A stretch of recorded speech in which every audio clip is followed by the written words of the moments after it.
نحمده ونصلي ونسلم على سيدنا ومولانا محمد رسوله النبي الكريم الحنين الرؤوف الرحيم. أما بعد فأعوذ بالله من الشيطان الرجيم. بسم الله الرحمن الرحيم. لقد كان لكم في رسول الله أسوة حسنة. آمنت بالله صدق الله العظيم. قال الله تبارك وتعالى في شان حبيبه مخبرا وآمرا إن الله وملائكته يصلون على النبي يا أيها الذين آمنوا صلوا عليه وسلموا تسلیما. تمامی حضرات بآباد بلند درود پاک.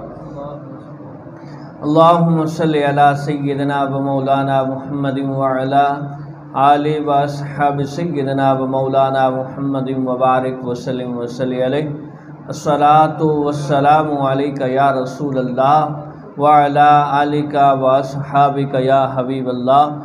الصلاۃ والسلام علیک یا شفیع المذنبین وعلا آلک و اصحابک یا رحمۃ للعالمین. بعد از حمد و ثنا نہایت ہی واجب الاحترام دوستو، بزرگوں، عزیز ساتھیوں، میں اور آپ آج کے اس بابرکت باسعادت جمعۃ المبارک کے دن اللہ رب العزت کی پسندیدہ جگہ مسجد میں جمع ہیں. دعا فرمائیں اللہ رب العزت ہم سب کا یہاں آنا، مل بیٹھنا، اللہ اور اس کے رسول کریم علیہ الصلوۃ والسلام کا ذکر کرنا اپنی پاک بارگاہ کے اندر منصور و مقبول فرمائے. عالیجا ہم نے سابقہ جمعہ پہ اہل عرب کی چند خصوصیات کے حوالے سے پڑھا اور سنا تھا. آج ان کے کچھ وہ تاریخ معاملات کہ جن کی وجہ سے وہ دنیا کے اندر نبی کریم علیہ الصلوۃ والسلام کی تشریف آوری سے پہلے بت پرستی، اصنام پرستی اور شرک اور کفر کے اندر مبتلا ہو گئے تھے. ہم ان کے حوالے سے گفتگو کریں گے کہ پھر نبی کریم علیہ الصلوۃ والسلام تشریف لائے اور آقا کریم علیہ الصلوۃ والسلام نے ان کی اصلاح فرمائی. یہ ربیع الاول شریف کا دوسرا جمعۃ المبارک ہے. میرا ذہن تھا کہ پہلے اہل عرب کے حالات و واقعات آپ کے سامنے رکھے جائیں، پھر ان کے معاملات آپ کے سامنے رکھے جائیں، پھر نبی کریم علیہ الصلوۃ والسلام کی تشریف آوری اور آقا کریم علیہ الصلوۃ والسلام کے انداز تبلیغ اور آقا کریم علیہ الصلوۃ والسلام کی تبلیغ سے ان کے اندر پیدا ہونے والی تبدیلیاں جو رونما ہوئی ہیں، پیدا ہوئی ہیں، ان کا ذکر کیا جائے. لیکن وقت بہت کم ہوتا ہے. ایک ہی بندہ کسی شے کو چھیڑتا ہے تو اسی کے حوالے سے جو دو چار گزارشات ہوتی ہیں، اس مختصر وقت کے اندر بندہ آپ کی سماعتوں کے نظر کر سکتا ہے. آج بھی ایک ایسی بات ابتدا کے اندر شروع کرتے ہیں، پھر ان کے اہل عرب کے جو تاریک معاملات تھے، انتہائی عجیب و ترین معاملات تھے، ان کا ذکر بھی کریں گے. لیکن ایک بات مجھے بہت اچھی لگی، یہ عوف بن محلم یہ اپنی بیٹی کی جب شادی کرنے لگا تو اس کی زوجہ نے جو اپنی بیٹی کو الوداع کرتے ہوئے چند بلکہ 10 نصیحتیں کی ہیں، یہ نصیحتیں قابل عمل بھی ہیں. اور ہمیں بھی چاہیے کہ جب ہم اپنی بہن بیٹی کا نکاح کر کے اسے الوداع کرنے لگیں تو ان نصیحتوں کو یاد رکھیں، اسے سنائیں اور اسے عمل کرنے کا مشورہ بھی دیں اور اسے کہیں کہ ہر قسم کی کمپرومائز کر لینا، لیکن یہ جو 10 نصیحتیں ہیں ان پہ کوئی کمپرومائز نہیں ہے، تو آپ دیکھیں گے کہ ایک مرتبہ پھر معاشرہ سلجھے گا، معاشرے کے اندر ایک بہترین تبدیلی آئے گی۔ اور وہ کیا ہیں؟ وہ کہتی ہے اے بنیہ، اے میری بیٹی، ان الوصیۃ لو ترکت بفضل ادب ترکت لذالک منک۔ پہلی بات جو کرتی ہے کہ بعض بندے کہتے ہیں کہ جی پڑھی لکھی عورت ہے، بیٹی ہے، سمجھدار ہے، پڑھی لکھی ہے، اس کو وصیت یا نصیحت کی کیا ضرورت ہے؟ بڑی خوبصورت بات اس عورت نے، یعنی او بن محلم کی زوجہ نے اپنی بیٹی کو الوداع کرتے ہوئے پہلی بات جو کہی، اے بنیہ، اے میری بیٹی، ان الوصیۃ لو ترکت بفضل ادب ترکت لذالک منک، کہ اگر وصیت کو ترک کر دینا روا ہوتا، یعنی مناسب ہوتا، کہ جس کو وصیت کی جا رہی ہے وہ عقل مند ہے یا زیرک ہے، تو میں تجھے وصیت نہ کرتی۔ یعنی اس وجہ سے وصیت نہ کرنا، نصیحت نہ کرنا کہ یہ عقل مند ہے، زیرک ہے، سمجھدار ہے، پڑھی لکھی ہے، تو اس نے اس جملے کے اندر اپنی بیٹی سے کہا کہ بیٹا پھر یہ ساری صلاحیات، یہ ساری خصوصیات تیرے اندر موجود ہیں، اگر ان صلاحیات اور خصوصیات کی وجہ سے وصیت اور نصیحت کرنا مناسب نہ ہوتا تو میں تمہیں کبھی وصیت اور نصیحت نہ کرتی کہ تیرے اندر اتنی خصوصیات ہیں۔ لیکن وَلَكِنَّهَا تَذْكِرَةٌ لِلْغَافِلِ وَمُؤَوَّلَةٌ لِلْعَاقِلِ، لیکن یہ جو وصیت ہوتی ہے الوداع ہوتے ہوئے، یہ عقل مند کے لیے ایک ضرورت ہے اور بھولے ہوئے کے لیے یادداشت ہے، غافل کے لیے ایک یادداشت ہے۔ یعنی عقل مند ہر وقت کسی نہ کسی نصیحت اور وصیت کی تلاش میں ہوتا ہے کہ جو اس کے لیے فائدہ مند ہو۔ عقل مند ہمیشہ دنیا و آخرت دونوں کا فائدہ تلاش کرتا ہے۔ تو کہا بیٹا یہ جو وصیت ہے، یہ جو نصیحت ہے، یہ غافل بھولے ہوئے کے لیے یادداشت ہے کہ اسے یاد دلایا جائے، اور عقل مند جو بھولتا نہیں ہے اس کے لیے ایک ضرورت ہے کہ وہ ہر وقت ایک اچھائی کی تلاش میں ہوتا ہے، اس لیے یہ میں تمہیں وصیت کر رہی ہوں۔ وَلَوْ إِنَّ امْرَأَةً اسْتَغْنَتْ عَنِ الزَّوْجِ لِغِنَىٰ أَبْوَيْهَا وَشِدَّةِ حَاجَتِهِمَا إِلَيْهَا كُنْتِ أَغْنَى النَّاسِ عَنْهُ۔ اب بڑی خوبصورت بات کی ہے، کہا کہ بیٹا اگر مال اور دولت کی وجہ سے، کہ باپ کے پاس مال و دولت ہے، اس وجہ سے اس کی بیٹی کی شادی یا نکاح نہ کیا جائے، اگر یہ بات مناسب ہوتی تو تیرے باپ کے پاس، کیونکہ وہ سردار تھا، سب کچھ ہے، پھر تیرے لیے بھی یہ جائز ہوتا کہ تیرا نکاح اور تیری شادی ہم نہ کرتے۔ آگے بڑی خوبصورت بات کی ہے،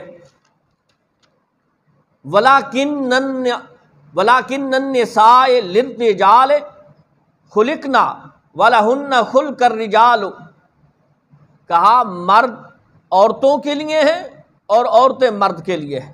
اب انداز دیکھیے، ماں اپنی بیٹی کو الوداع کرتے ہوئے ایک بات اس کے ذہن کے اندر ڈال رہی ہے کہ بیٹی اگر وصیت کرنا روا ہو، یعنی عقل مند کو وصیت نہ کی جاتی تو تجھے وصیت میں نہ کرتی، تو عقل مند ہے، اور اگر مال و دولت، والدین کے پاس مال و دولت ہونے کی وجہ سے کسی کا نکاح نہ کرنا ہوتا تو تیرے باپ کے پاس اتنا ہے کہ ہم تیرا نکاح نہ کرتے، لیکن عورتیں مرد کے لیے پیدا ہوئی ہیں اور مرد عورتوں کے لیے پیدا ہوئے ہیں۔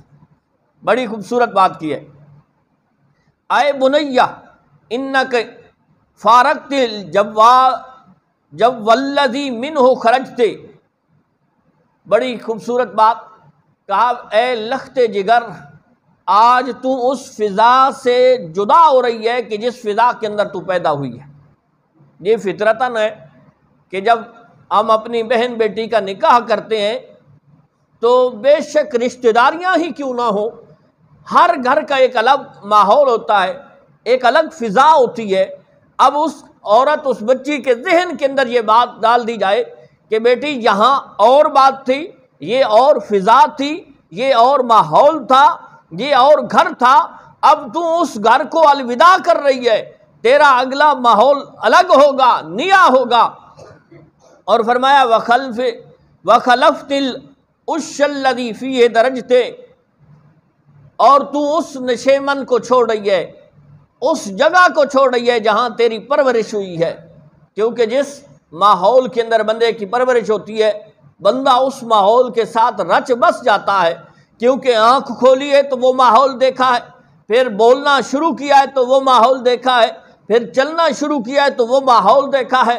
اب یہ ماحول تو الگ ہے، اب وہ وصیت کر رہی ہے کہ تو نے وہ ماحول چھوڑ رہی ہے جس ماحول کے اندر تیری پرورش ہوئی ہے، تیری نشو و نما ہوئی ہے۔ اِلَىٰ وَقْرٍ لَمْ تَعْرِفِیہِ، اور ایک ایسے گھر کی طرف جا رہی ہے جسے تو نہیں جانتی۔ یہ حقیقت ہوتی ہے کہ بے شک رشتہ داریاں ہوں، قریبی رشتہ داریاں ہوں، اس کے باوجود بھی بندے کو اس گھر کے معاملات 100% معلومات نہیں ہوتی، 100% تو نہیں پتا ہوتا۔ وہ اسے بتا رہی ہے کہ تو ایسے گھر کے اندر جا رہی ہے جسے تو نہیں پہچانتی۔ وَقَرِینٍ لَمْ تَعْرِفِیہِ، اور ایک ایسے ساتھی کی طرف کوچ کر رہی ہے جس کو تو نہیں پہچانتی۔ یعنی بندہ نام سے پہچانتا ہے، ویسے اس کی شخصیت کو دیکھ سکتا ہے، لیکن انسان کا جو اندر ہے وہ جب بندہ قرب پاتا ہے، انسان کے ساتھ قربت ہوتی ہے، اس وقت پتہ چلتا ہے کہ اس کے اندر کیا ہے۔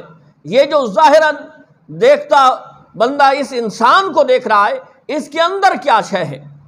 اب وہ یہاں سے شروع کرتی ہے، یا بنیہ احملی انی 10 خصال یکن لک ذکراً و ذکراً، اے میرے لخت جگر اپنی ماں سے 10 باتیں یاد کر لے، یہ تیرے لیے قیمتی سرمایہ اور مفید یادداشت ثابت ہوں گی۔ یہ 10 باتیں تو نے یاد رکھنی ہیں۔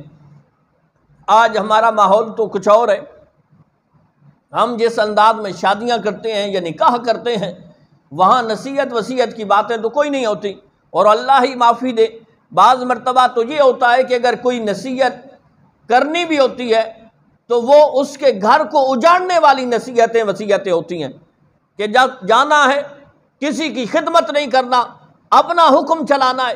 نہیں میرے بھائی، یہ آپ اسے اچھی تربیت نہیں دے رہے، یہ کل آپ کے لیے وبال ہوگا، یہ کل آپ کے لیے پریشانی ہوگی۔ آج اپنے اس محلے اور معاشرے کے اندر حالات دیکھیں، ہر دوسرے گھر کے اندر جیڑا جھگڑا ہے، ہر دوسرے گھر کے اندر پریشانی ہے، کیونکہ ابتدا سے ہم نے اپنی اولادوں کو یہ ذہن ہی نہیں دیا کہ کسی کو برداشت کرنا ہے، کسی کو معاف کرنا ہے، کسی کے ساتھ کس انداز میں گزارا کرنا ہے۔ یہ ہم نے نصیحت بھی نہیں کی، نہ ہماری طرف سے یہ تربیت ہے۔ پھر دیکھیے بھائی بھائی کے گلے کو پکڑے ہوا ہے۔ وجہ کیا ہوتی ہے؟ یہ رشتہ داریاں کل 1 مہینہ 2 مہینے 1 سال 2 سال، بعض مرتبہ تو ایسا ہوتا ہے کہ چند بچے بھی ہو گئے اس کے باوجود بھی آپس میں نباہ نہیں ہو رہا۔ وجہ کیا ہوتی ہے کہ ایک دوسرے کو برداشت نہیں کیا جاتا۔ اب سنیے پہلی وصیت، الصحبۃ بالقناعۃ والمعاشرۃ بحسن السمع والطاعۃ، کہ یہ بات ذہن کے اندر رہے کہ تیری یہ جو سنگت ہے، یہ جو تعلق آج پیدا ہو رہا ہے، یہ دائمی رہے گا، ہمیشہ ہمیشہ رہے گا۔ اس کے لیے پہلا کام تمہیں کیا کرنا پڑے گا کہ بے حسن السمع والطاعۃ، کہ جب تیرا شوہر تیری طرف دیکھے اور تو اس کی طرف دیکھ، پھر جو کہے تو اسے سن، تیری اور طرف توجہ نہیں ہونی چاہیے۔ جب وہ تیرا شوہر بولے تیری توجہ اسی کی طرف ہونی چاہیے، اور جس چیز کا وہ حکم کرے تابع داری تمہیں کرنی چاہیے۔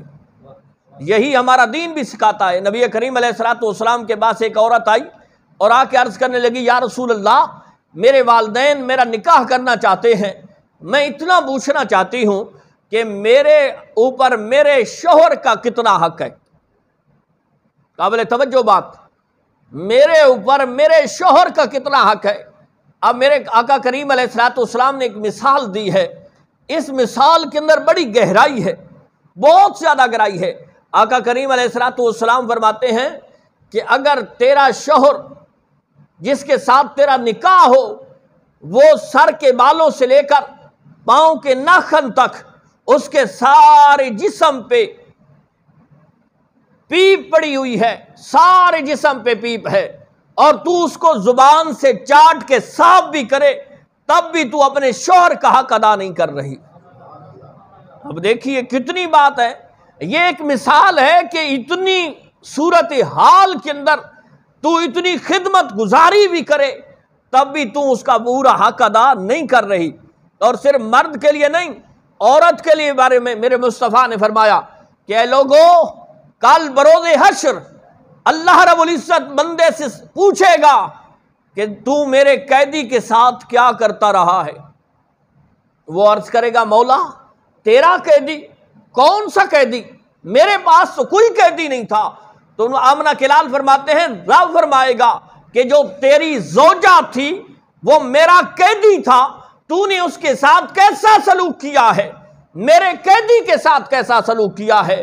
تو لہٰذا جب نبی کریم علیہ الصلوۃ والسلام کی بات ہے کہ ایک غلام کو جو خدمت گزار ہے روزانہ 70 مرتبہ معاف کرو، اب ایک غلام جو خدمت گزار ہے اسے تو 70 مرتبہ روزانہ معاف کرنا ہے۔ جو زوجہ ہے جس نے باورچی کا کام بھی سنبھالا ہوا ہے، دھوبی کا کام بھی سنبھالا ہوا ہے، صفائی بھی وہی کر رہی ہے، آپ کے بچوں کی تربیت اور پرورش بھی وہی کر رہی ہے، اگر اس سے کوئی غلطی ہوتی ہے، اگر اس سے کوئی ایسی نازیبا یا نامناسب بات ہوتی ہے تو آپ پہ لازم ہے آپ اس کو معاف بھی کریں اور خاموش بھی رہیں۔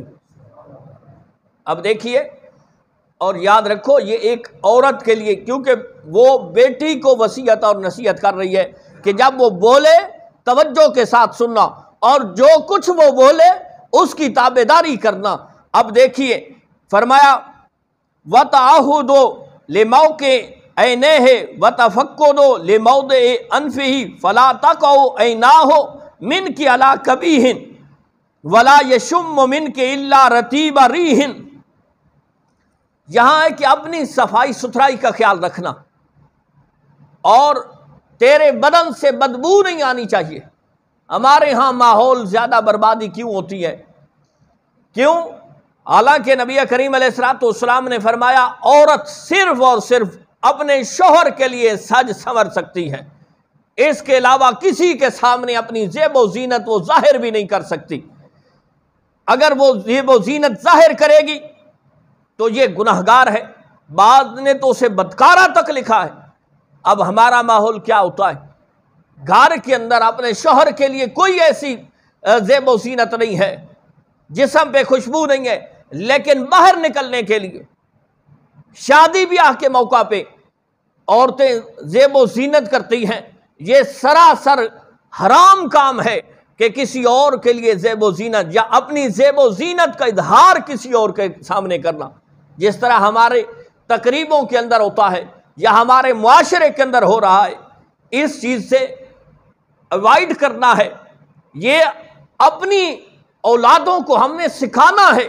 ایسی شے سے پھر کیا ہوتا ہے، اگر ان نصیحت اور وصیت پہ عورت اور مرد دونوں عمل کریں گے تو اس سے گھر بھی بسے گا اور گھر جنت بن جائے گا۔ اب آگے فرمایا وَالْكُحْلُ أَحْسَنُ الْحُسْنِ وَالْمَاءُ أَطْيَبُ الطَّيِّبِ الْمَفْقُودِ۔ فرمایا اپنے آپ کو سنوار کے رکھنا اور اپنے آپ کو یعنی پاک صاف رکھنا، یہ میری طرف سے تمہیں وصیت اور نصیحت ہے۔ وَالتَّعُهُدُ لِوَقْتِ طَعَامِهِ وَالْأَحَدُ عَنْهُ حِينَ مَنَامِهِ فَإِنَّ حَرَارَةَ الْجُوعِ مَلْهَبَةٌ وَتَنْغِيدُ غُنَّوْمِ مَبْغَدَةٌ، یہ وصیت ہے کہ بیٹا جب تیرے شوہر کے آرام کا وقت ہو تو اس میں مخل نہ ہونا، اس کے لیے کوئی خلل پیدا نہ کرنا، ایسا نہ ہو کہ اس کے سونے کا وقت ہو اور پھر سارے دن کی شکایتیں لے کے بیٹھ جائیں۔ اسی وجہ سے یہ معاملات درہم برہم ہوتے ہیں کہ جب مرد کے سونے کا وقت ہوتا ہے وہ سارے دن کی شکایتیں اسی وقت سنانا شروع کر دیتی ہیں، اور پھر یہاں سے پھر کیا ہے، فطرتاً ہے کہ انسان کو جب نیند آئی ہوئی ہو وہ کوئی شے بھی اس وقت پسند نہیں کرتا، پھر اس کو شکایتیں، پھر پریشانی، یہ تو اور زیادہ مشکلات پیدا کر دیتی ہے۔ تو فرمایا بیٹا سونے کے وقت اس کے آرام کے اندر مخل نہیں ہونا اور اس کے کھانے کا پورا پورا انتظام کرنا۔ آج کیا ہوتا ہے، یا تو وقت ہوتا ہے کھانے کا، مالک کا کرم ہے یہ معاملہ ہمارے ہاں بہتر ہے، خصوصاً دیہات کے اندر، کہ یہاں عورتیں خود کھانا بناتی ہیں اور گھر والوں کے لیے تیار بھی کرتی ہیں، لیکن شہروں کے اندر یہ معاملہ بھی درہم برہم ہو چکا ہے۔ تو اس وجہ سے کتنے گھر برباد ہو رہے ہیں۔ میں آپ کو بتاؤں، یقین مانے پچھلے دنوں میرے پاس بکر سے لوگ آئے ہوئے تھے، یہی طلاق کا معاملہ، 4 بچے ہیں اس بندے کے اور طلاق دے دیے۔ وجہ کیا ہے؟ وہ بھی یہی، یہ تو اتفاق کی بات ہے، وہ کہہ رہا تھا کہ جی جب بھی سونے کا وقت ہوتا ہے اس کی ساری دن کی شکایتیں شروع ہو جاتی ہیں، پھر میری برداشت جواب دے گئی اور اس وجہ سے میں نے اس کو طلاق دے دی۔ 4 بچے، حالانکہ میں کہتا ہوں، میں بعض مرتبہ سمجھانے کے لیے بھی سختی کر دیتا ہوں کہ جناب آپ بھی شادی کر لیں گے، عورت بھی شادی کر لے گی، مسائل ان چھوٹے بچوں کے لیے ہوں گے کہ جن کو باپ کا پیار بھی نہیں ملے گا، ماں کا پیار بھی نہیں ملے گا۔ علی جاں، یہ مرد کے پاس طلاق کا جو حق رکھا گیا ہے، بعض مرتبہ ایسا بھی ہوتا ہے کہ لوگ، کیونکہ شیطان سب سے زیادہ ورگلاتا ہے انسان کو کہ طلاق دے، سب سے گندی ترین جو بات ہے، نبی کریم علیہ السلام نے فرمایا ہے حلال، وقت کے پیش نظر حالات کے تقاضے پورے کرتے ہوئے ہے حلال، لیکن ہے انتہائی مغبوط، اللہ رب العزت کو انتہائی ناپسند ہے کہ عورت کو طلاق دینا۔ وہ ایک مرد کے بارے میں آتا ہے نا کہ اس کی زوجہ جو اس کے ساتھ بد اخلاقی کرتی تھی، اس نے اس کی بد اخلاقی پہ صبر کرتے ہوئے اسے رکھا ہوا تھا، اللہ رب العزت نے اس پہ اتنا کرم کیا تھا کہ ولایت کا ایک اعلیٰ درجہ عطا فرمایا تھا۔ وجہ کیا ہے کہ مخلوق خدا، اور خصوصاً پھر جو قریبی ہیں اور قریبیوں میں سے زوجہ، اگر اس کا کوئی معاملہ ہے تو انسان کے لیے لازم ہے وہ اس کو برداشت بھی کرے، پھر خصوصاً جب بچے ہو جائیں تو عالیجہ ان چیزوں پہ توجہ لازمی کرنی ہے۔ اگلی بات فرمایا والاحتفاظ ببیتہ ومالہ والاراء علی نفسہ وحشمہ وعیالہ، اور اپنے شوہر کے گھر کا، مال کا اور اس کے نوکروں کا خیال رکھنا، یہ عورت کے لیے وہ عورت اپنی بیٹی کو نصیحت اور وصیت کر رہی ہے کہ بیٹا اس چیز کا خیال رکھنا کہ جو مال ہے تیرے شوہر کا اس کا بھی خبر گیری کرنی ہے، اور اس کے جو نوکر ہیں ان کی بھی خبر گیری کرنی ہے، اور جو اس کی اولاد ہے اس کی بھی خبر گیری کرنی ہے۔ یعنی یہ بہت زبردست قسم کی وصیتیں ہیں، لیکن ہم کیا ہے، ہمارے ہاں شادی جو بہتر سے بہترین ایک سنت تھی میرے مصطفیٰ کریم علیہ الصلوۃ والسلام کی، لیکن یہ کیا ہے، یہ لہو و لعب کا شکار ہو گئی ہے۔ اس لیے تو لوگ کہتے ہیں چوتھے یا 5ویں دن معاملات بننے شروع ہو جاتے ہیں، کیونکہ جس کی ابتدا ہی گانے باجے سے شروع کی گئی ہو، جس کے 10 دن پہلے شیطان کو خوش کیا جا رہا ہو، تو کیا یہ معاملہ پھر اچھے انداز میں چلے گا؟ علی جا تھوڑا سا اپنے معاملات پہ ہم توجہ دیں، اپنے اس نظام کو، سسٹم کو سنبھالنے کے لیے، سمجھانے کے لیے ہم کوشش کریں۔ معاشرے کس طرح بنتے ہیں؟ معاشرے کے لیے پہلے انسان کو خود کو قربانی دینی پڑتی ہے، اس کے بعد ماحول، معاشرہ ٹھیک ہوتا ہے۔ انشاءاللہ العزیز اللہ رب العزت نے کرم فرمایا، اس سے آگے جو تفصیل ہے کہ نبی کریم علیہ الصلوۃ والسلام کی تشریف آوری سے پہلے ماحول کیا تھا اور آقا کریم علیہ الصلوۃ والسلام کی تشریف آوری کے بعد ماحول کیسا رہا، اس پہ اگلے جمعہ پہ زندہ رہے تو گفتگو کریں گے۔ اللہ رب العزت ہم سب کو دین اسلام سمجھنے کی اور سمجھ کے عمل کرنے کی توفیق عطا فرمائے۔ انشاءاللہ العزیز 12 ربیع الاول کو صبح 7:30 بجے ہماری اس مسجد سے باقاعدہ ایک جلوس کی شکل میں ہم جلوس نکال کے اڈے پہ جائیں گے۔ آپ حضرات خود بھی تشریف لائیں، اپنے بچوں کو بھی ساتھ لے کے آئیں، اپنے دوست احباب کو بھی اس کی دعوت دیں۔ 7:30 بجے ایک ہی دن ہوتا ہے، یہ محبتوں کے اظہار کا دن ہوتا ہے، نبی کریم علیہ الصلوۃ والسلام کی تشریف آوری کی خوشی کا دن ہوتا ہے۔ خود بھی بہترین صاف ستھرے کپڑے پہن کے خوشبو لگا کے یہاں تشریف لائیں گے انشاءاللہ۔ یہاں پہ ہم دعائے خیر کریں گے اور پھر یہاں سے ہم جلوس کی شکل میں اڈے کی طرف جائیں گے۔ آپ سب حضرات کو میری طرف سے دعوت بھی ہے اور ایک طرف سے میں آپ کو میزبان بھی بنا رہا ہوں کہ آپ نے کوشش بھی کرنی ہے، محنت بھی کرنی ہے، اپنے دوست احباب، اپنے رشتہ داروں کو، اپنے عزیزوں کو، اپنے بچوں کو ساتھ لے کے آنا ہے۔ السلام علیکم ورحمۃ اللہ وبرکاتہ۔